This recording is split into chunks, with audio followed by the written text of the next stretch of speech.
au vieillissement. L'ordre du jour appelle les questions au gouvernement. La parole est à Madame Laure de La Raudière. Merci, Monsieur le Président. Mes chers collègues, ma question s'adresse à Monsieur le Premier ministre.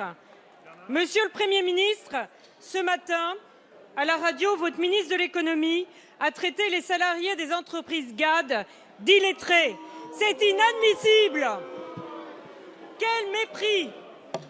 Après le scandale des sans-dents, voici maintenant celui des illettrés. Condamnerez-vous ces propos? Hier, c'est vous qui avez méprisé le Parlement. Votre discours de politique générale a sonné creux. Un peu de calme. Des belles phrases, quelques envolées, des yaka-faucons, mais aucune mesure concrète en faveur de l'emploi, de l'économie, des Français. Des incantations, comme si vous attendiez, Monsieur le Premier ministre, un miracle. Vous nous dites, on va développer l'apprentissage. Quel culot!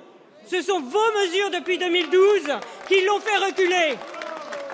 Vous nous dites, on va redonner confiance aux acteurs du bâtiment et de l'immobilier.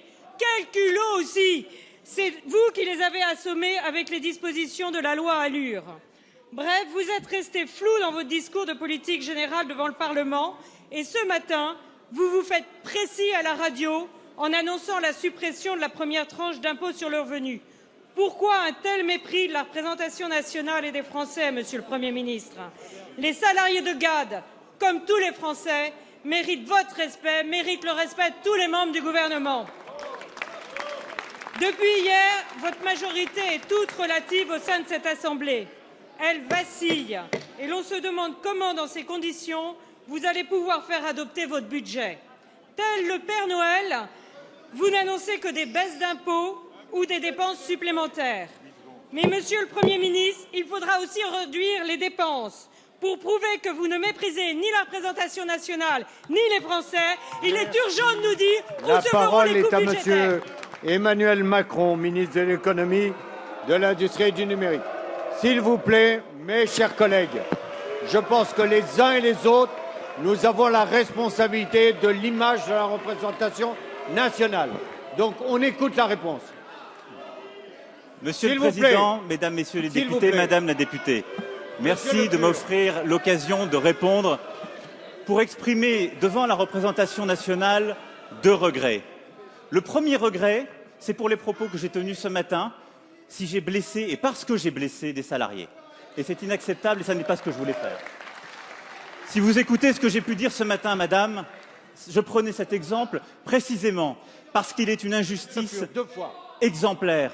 Parce que précisément cet exemple de GAD, pour lequel plusieurs députés ici se sont battus, dans cette majorité, pour lequel Stéphane Le Foll ici s'est battu, c'est que ces salariés n'ont pas eu la formation et la formation continue qu'ils étaient en droit d'attendre. C'est parce que souvent, ils n'ont précisément pas eu, c'était l'exemple que je voulais prendre, le permis de conduire qu'on doit leur donner.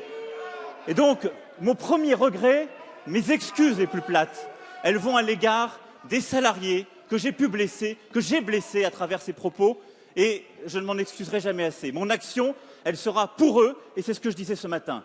Mon deuxième regret, Madame, il est pour vous et pour votre majorité.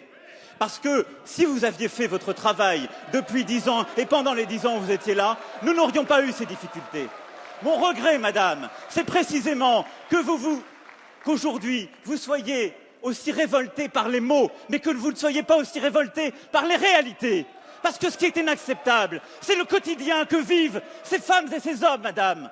C'est précisément de ne pas avoir l'éducation primaire dont ils ont droit. Et c'est pour ça que le Premier ministre l'a rappelé hier, nous avons les priorités en matière d'éducation nationale. C'est de ne pas avoir la formation continue à laquelle ils ont droit. Et c'est pour ça que nous avons fait cette réforme de la formation continue qui va donner plus d'argent aux chômeurs, aux salariés les plus précaires.